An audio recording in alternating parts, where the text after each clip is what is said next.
Salut tout le monde. Et voilà, dernière journée en Lozère et l'après-midi commençait plutôt mal avec ce petit crachin lozérien.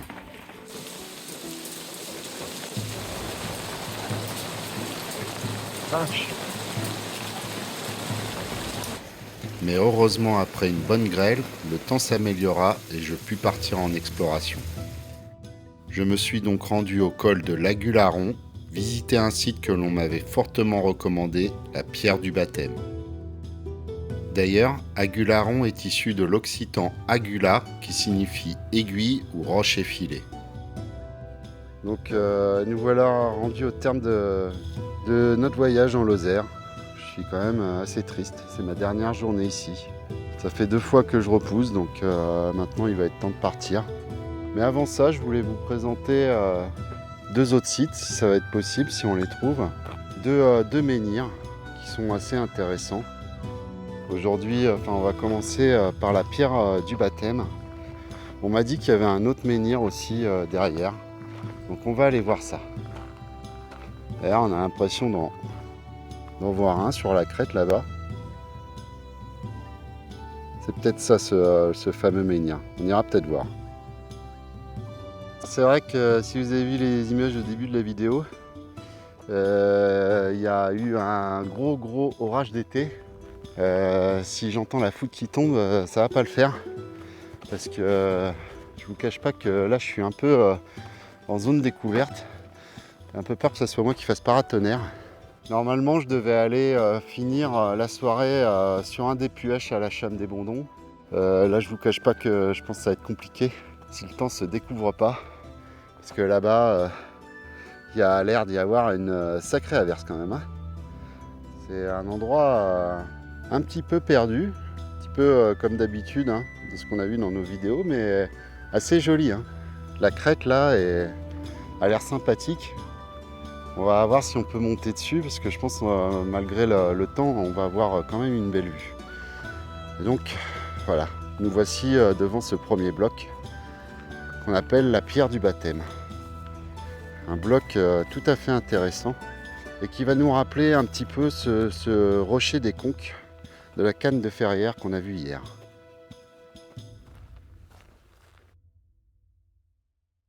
Alors c'est un bloc plutôt immense parce qu'il fait quand même 3,60 m de long.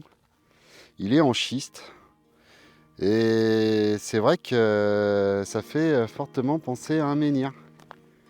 Donc est-ce qu'il a été redressé? Ça on n'en est pas sûr dans la littérature, mais on pense que c'est quand même un ancien menhir ou alors peut-être une table de toile dolmen et vous allez voir pourquoi. Alors c'est vraiment une grande dalle.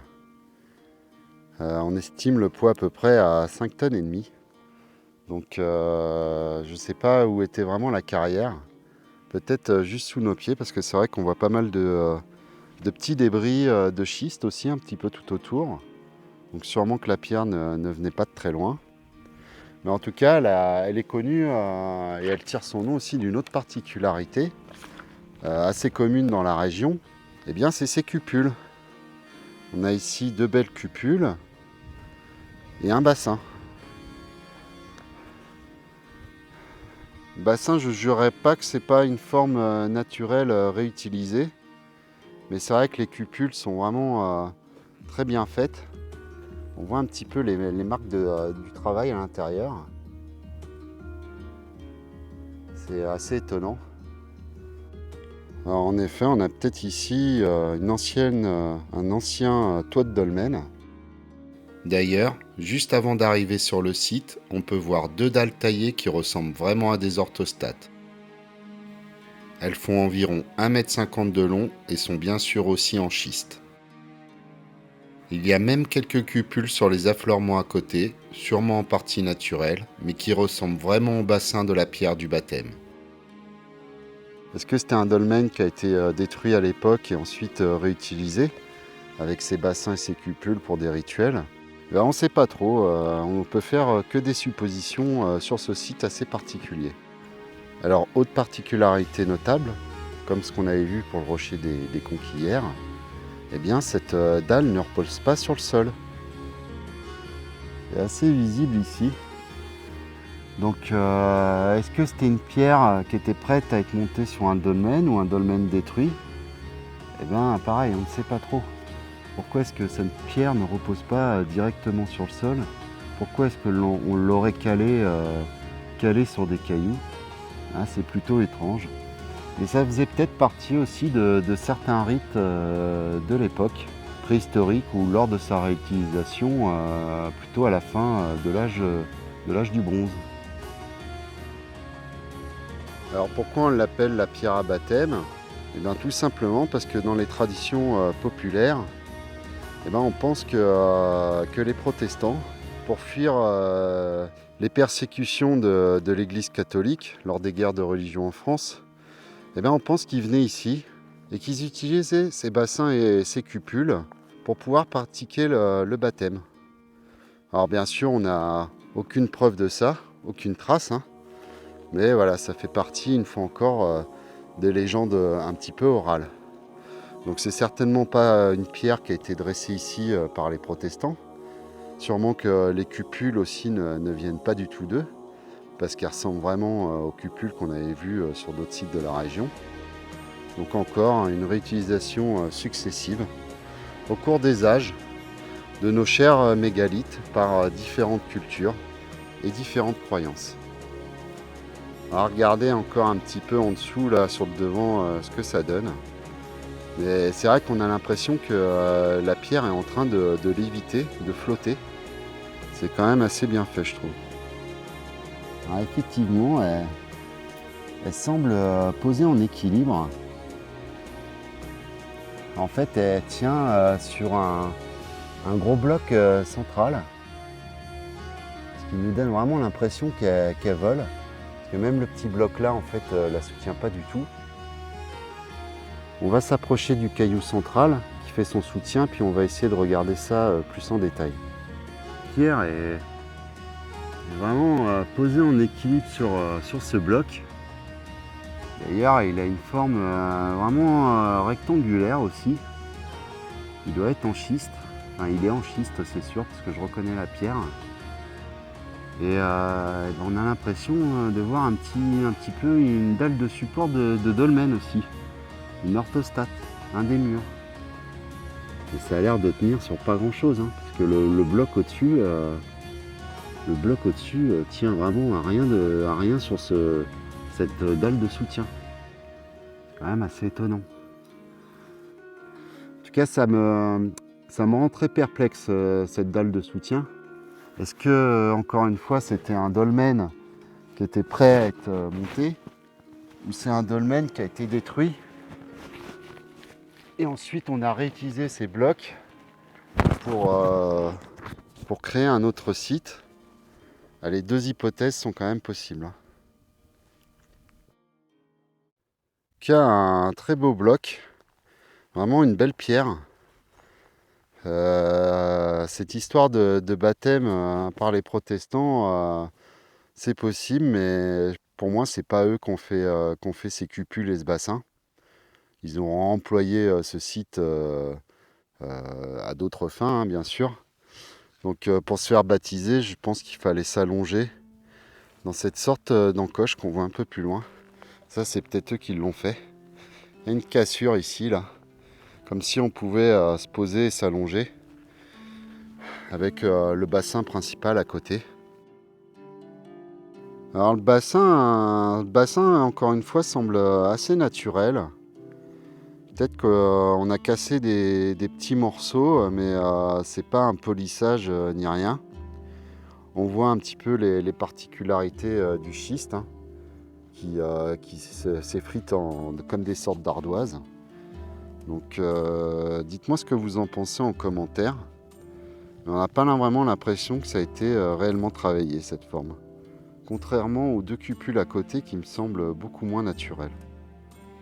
On dirait qu'il y a une ancienne rigole qui a été faite ici pour que le liquide se déverse par là et coule jusque par terre.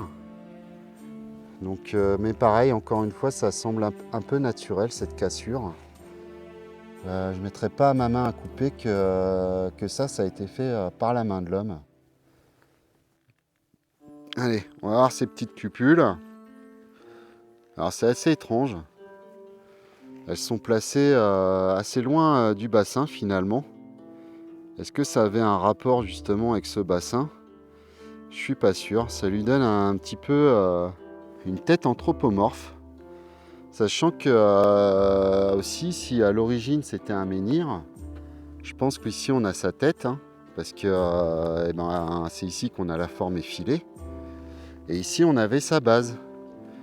Peut-être que même ce bassin, à l'origine, était enterré.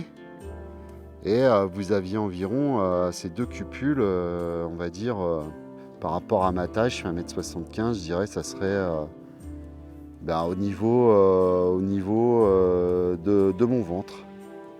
En tout cas, ces deux cupules, on dirait qu'on voit encore un petit peu les marques du travail, comme si c'était creusé avec un objet cylindrique qu'on faisait tourner. On voit assez bien les marques ici, caractéristiques de ce que j'avais vu dans d'autres cupules.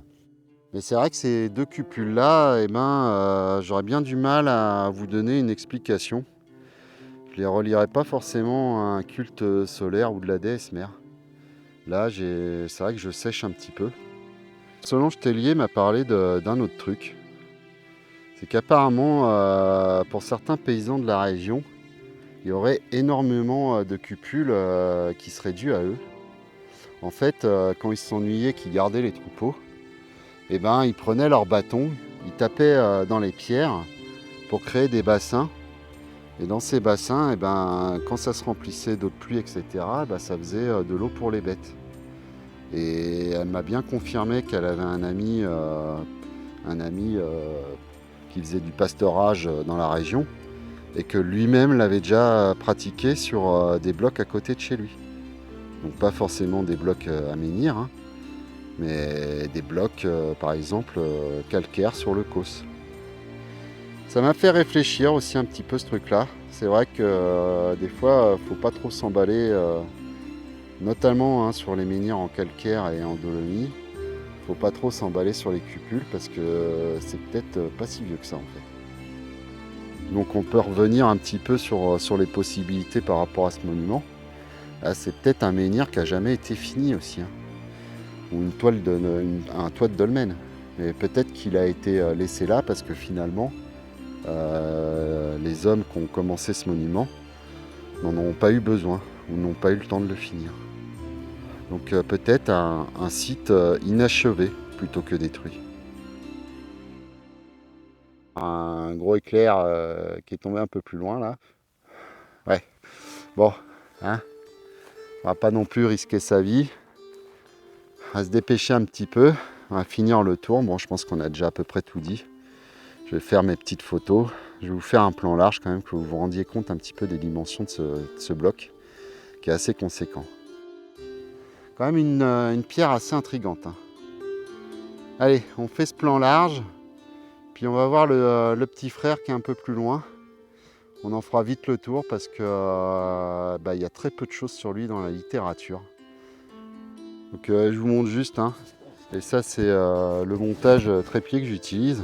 Et comme vous pouvez remarquer, ça fait un petit peu un paratonnerre. C'est pour ça que je vous dis que quand il y a de l'orage, je ne suis pas trop en confiance. Allez, on fait ce plan large et on file avant de finir grillé comme une saucisse. Donc voilà les amis, hein, c'était la pierre du baptême. Une très belle dalle de schiste de 3,50 m de long quand même. Est-ce que c'était un dolmen détruit ou un dolmen prêt à être monté qui n'a jamais été fini? Ça les amis, malheureusement on ne le saura jamais. Donc n'hésitez pas à donner votre avis en commentaire concernant cette très belle dalle. J'ai quand même l'impression qu'il y a 2-3 similitudes avec ce fameux rocher des Conques, notamment le fait que cette dalle ne repose pas sur le sol. Est-ce qu'il y a un lien entre les deux sites? Peut-être, c'est possible. Peut-être que pour les gens qui ont couché cette pierre ici, peut-être que ça avait une signification pour eux elle ne repose pas entièrement sur le sol. Je suis assez perplexe. Je ne pourrais pas vous donner vraiment d'interprétation ou d'explication là-dessus. Allez, on se retrouve sur l'autre site. À tout de suite les amis.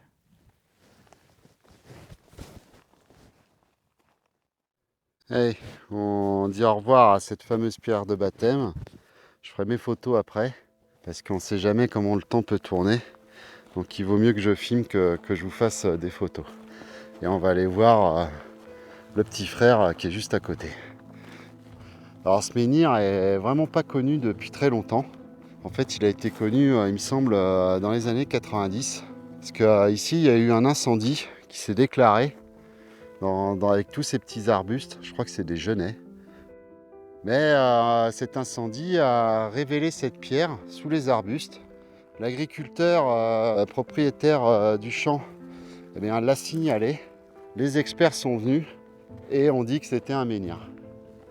Donc il a dû être redressé assez récemment parce que dans les sources que j'ai sur lui, eh bien dites-vous qu'il est encore couché. En y réfléchissant, ouais, je suis pas sûr qu'il soit vraiment dans son exacte position dans laquelle ils l'ont retrouvé malheureusement. Parce que il me semblait qu'il était un petit peu dans cette pente là, au milieu un petit peu des arbustes. Et là il se retrouve juste à côté du chemin.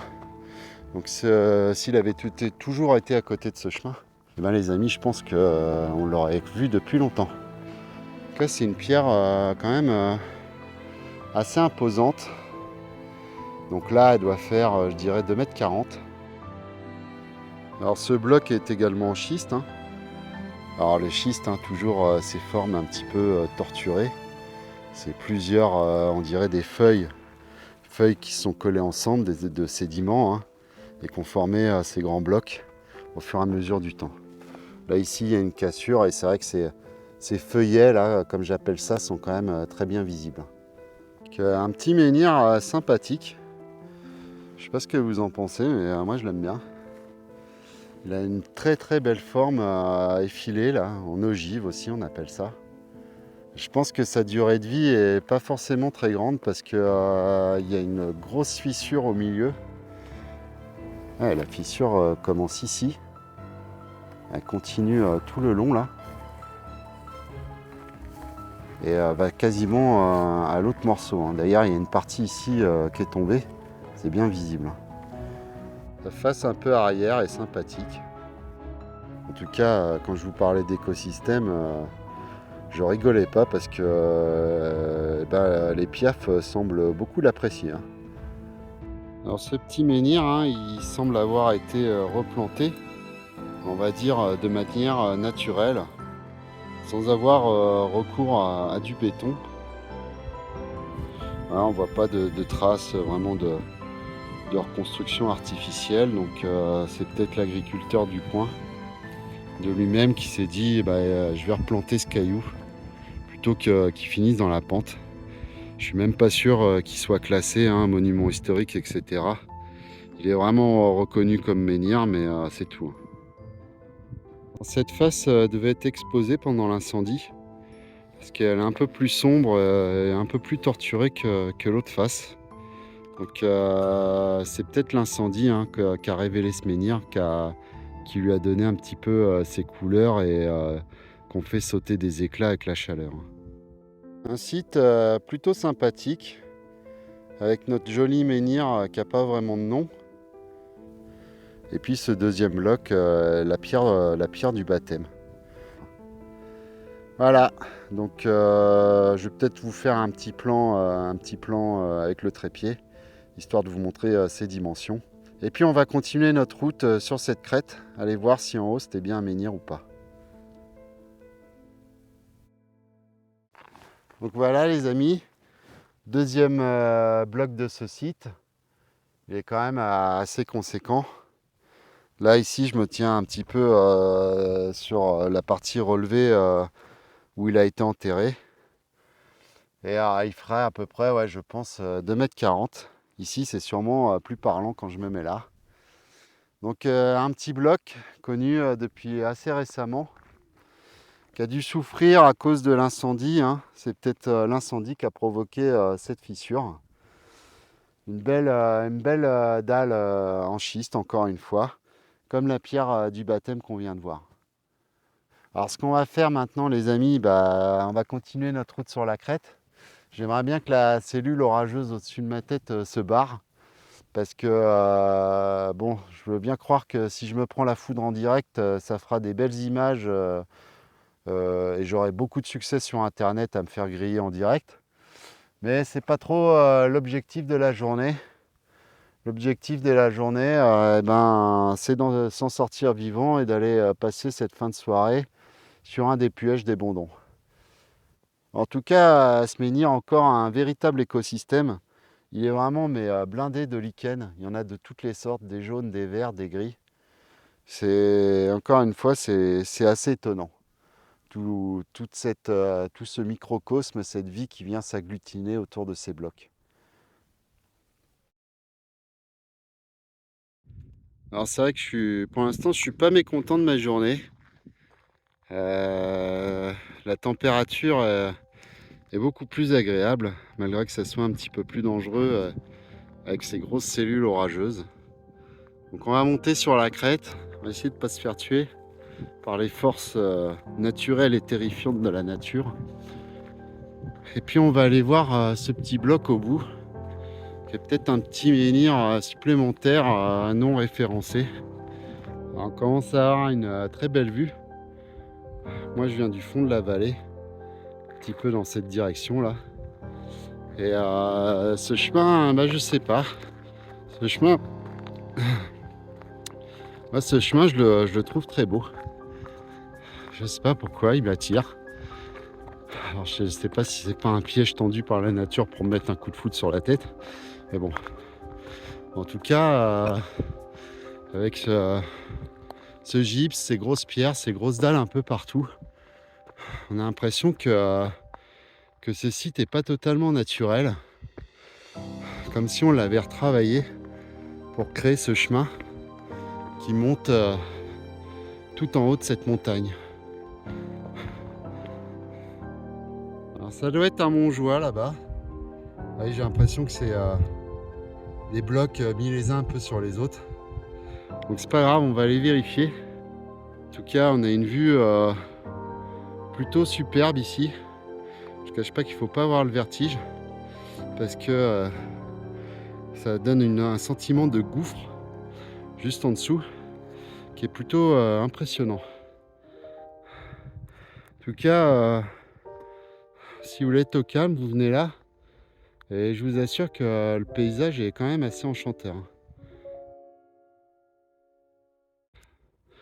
Nous voilà en haut les amis. Je vous laisse admirer un petit peu la vue.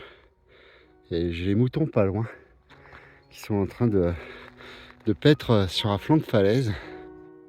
Et effectivement, c'est une borne construite un peu en pierre sèche par les paysans du coin qui ont dû retirer ça de leur champ. Donc un petit panoramique et puis on file parce qu'en fait j'ai pas du tout vu l'heure. Il va être bientôt 19h. Donc si on veut voir ces sites et retourner à la Cham, si on veut voir cette pierre plantée de Grisac, on a un petit peu intérêt à tracer. Allez, on redescend, je prends quelques photos et on se retrouve au prochain site les amis. À tout à l'heure.